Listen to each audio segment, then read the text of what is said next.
Hello tout le monde, aujourd'hui on se retrouve pour la suite du tuto sur React. On va essayer d'avancer un petit peu et de parler du coup des composants et des props qui vont nous permettre du coup de rendre nos interfaces bien plus dynamiques et grâce à ça on va voir que les composants vont pouvoir se réutiliser. Pour vous faire un petit topo rapide, l'application React elle se décompose en plusieurs éléments. En fait on a un composant parent qui est du coup un peu le maître de l'application qui chapeaute toute l'application et en dessous on va avoir plein de petits composants. Donc on va avoir un composant image, un composant texte, un composant qui va nous permettre d'afficher peut-être une liste. Et en fait, en utilisant ces composants, où on en a besoin, on va pouvoir créer des pages avancées. C'est-à-dire qu'on va avoir du coup un composant parent qui va pouvoir afficher une image et du texte, un autre composant qui va pouvoir afficher une liste et du texte. Et pour ce faire, rien de mieux que de l'illustrer. Donc on va tout de suite démarrer. Pour vous montrer ça, j'ai utilisé du coup Vite pour démarrer un projet React rapidement. Donc en fait avec une petite ligne de commande, pnpm create Vite. Et là en fait il y a plein de templates qui sont proposés. Donc moi j'ai choisi le template React TypeScript qui du coup fournit juste un projet React vide avec du coup TypeScript configuré. Si vous connaissez pas de TypeScript, c'est juste du coup un peu de sécurité et de typage au code pour avoir vraiment un code plus robuste pour les développeurs. Donc on va regarder ensemble. Ce que j'ai fait, c'est que j'ai démarré du coup le projet ici en utilisant la commande pnpmdev sur le terminal et il m'a généré du coup une première application classique. Nous on va tout effacer pour juste afficher le nécessaire qu'on a besoin pour le tuto. Du coup j'ai fait une rapide modification pour mettre un titre sur la page et à l'écran on voit bien que le texte s'est affiché. Donc ce qu'on va essayer de faire aujourd'hui pour illustrer un peu les composants, on va s'imaginer faire un petit site pour une galerie d'art et on va essayer d'afficher un maximum de tableaux à l'écran. Donc pour ce faire on va du coup afficher une image. Donc j'ai sélectionné ici la Joconde de Léonard de Vinci et on va essayer d'afficher du coup plusieurs œuvres peintures du coup d'artistes. Donc on va commencer par celle-là. Donc pour ce faire on va du coup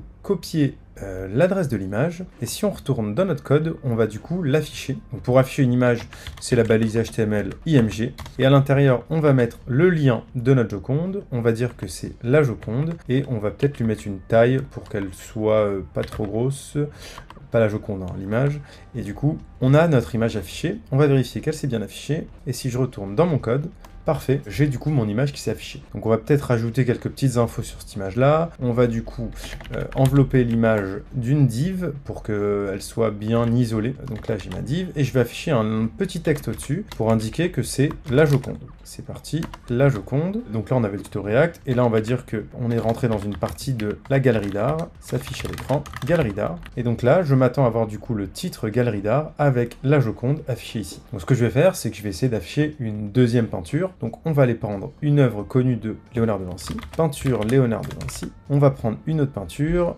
par exemple celle-ci. Je ne la connais pas, mais on va l'afficher quand même. Donc je reprends l'adresse de l'image, je vais faire exactement la même chose. Je vais ouvrir une autre div, je vais mettre du coup le titre de la peinture. Donc j'ai retrouvé le nom de la peinture, elle s'appelle La Vierge, l'enfant. Donc on va juste rester simple, on va mettre La Vierge.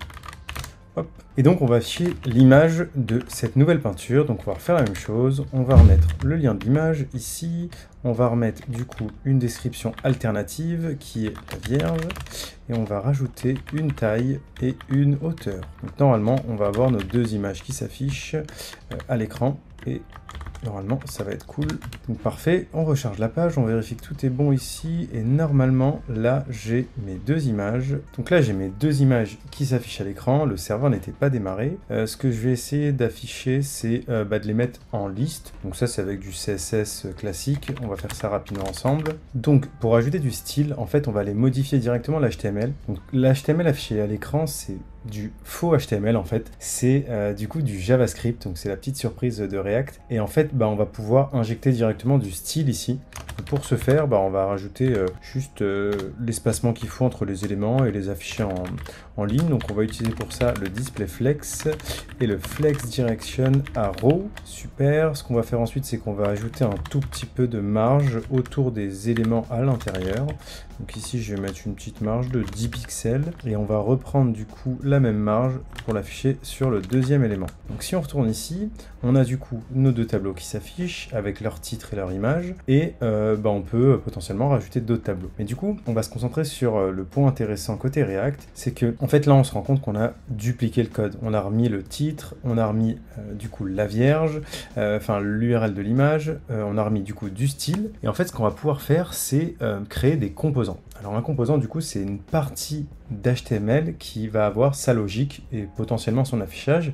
Donc on va le faire tout de suite. Je vais créer un composant qui s'appelle tableau.tsx qui va rendre un tableau. Donc pour faire ça, on va du coup avoir le nom du composant et on va exporter ce composant pour pouvoir l'utiliser. Donc notre composant, voilà, qui est un bout d'HTML.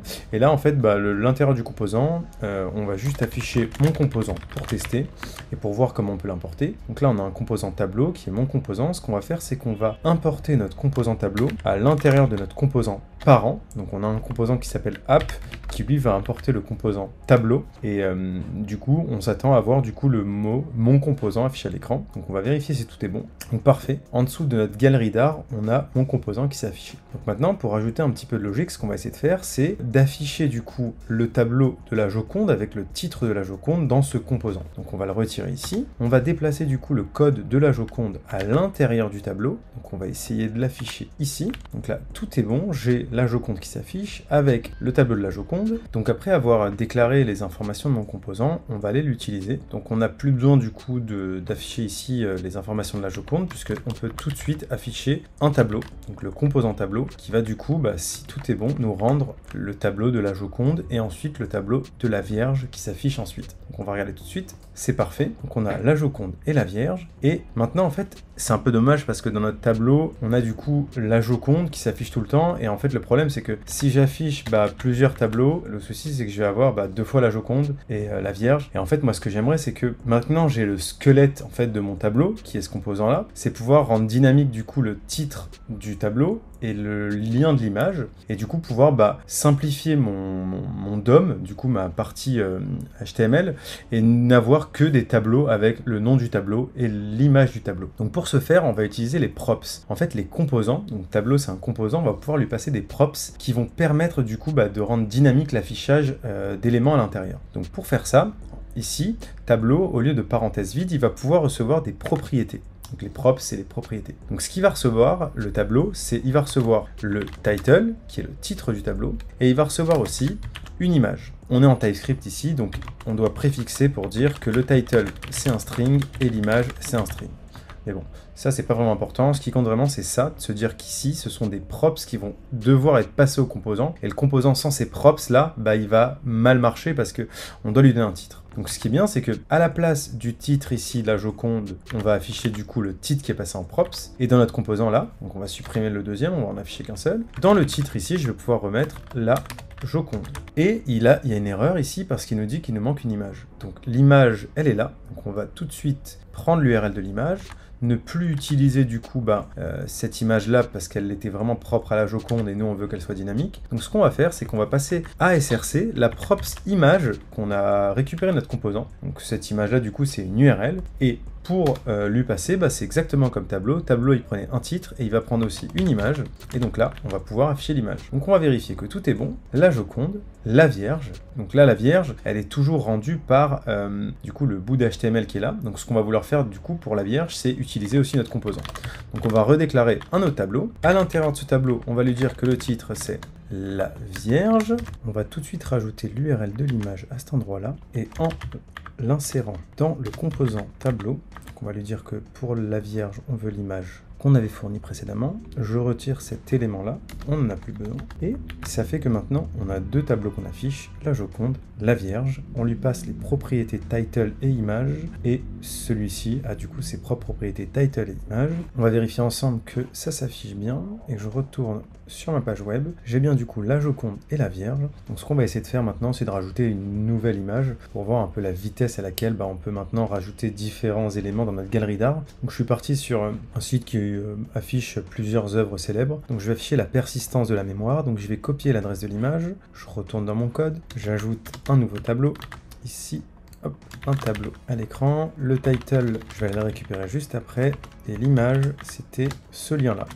Donc j'ai mon tableau, je vais copier le nom du tableau qui est la persistance de la mémoire de Salvador Dali, et je reprends le titre ici. Je retourne sur mon composants.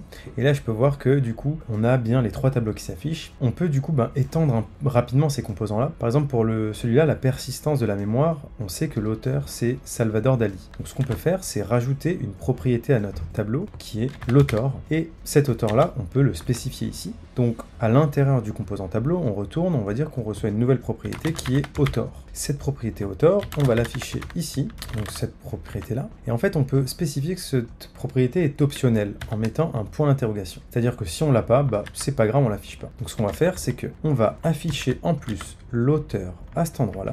Et ce qui est cool, c'est qu'on va pouvoir dire, s'il n'y a pas d'auteur, on va mettre que c'est un auteur inconnu. Bon. Pour les autres, on connaît l'auteur, mais on ne va pas le mettre pour le test. Donc là, on a ce tableau qui vient de Salvador Dali, celui-là qui n'a pas d'auteur, et celui-ci aussi qui n'a pas d'auteur. Et en affichant notre composant, on voit bien que la Joconde est d'auteur inconnu, parce qu'on lui a pas passé d'auteur, la Vierge est d'inconnu, et du coup, celui-ci vient de Salvador Dali. Donc voilà pour cette introduction aux composants et aux propriétés qu'on passe. Donc on va essayer par la suite de rentrer un petit peu dans les fonctionnements plus complexes sur les boucles et afficher des éléments un peu plus dynamiques. Donc on se retrouve rapidement pour la suite du tuto, et n'hésitez pas à mettre un commentaire ou à vous abonner si vous avez aimé le tutoriel. Merci à tous.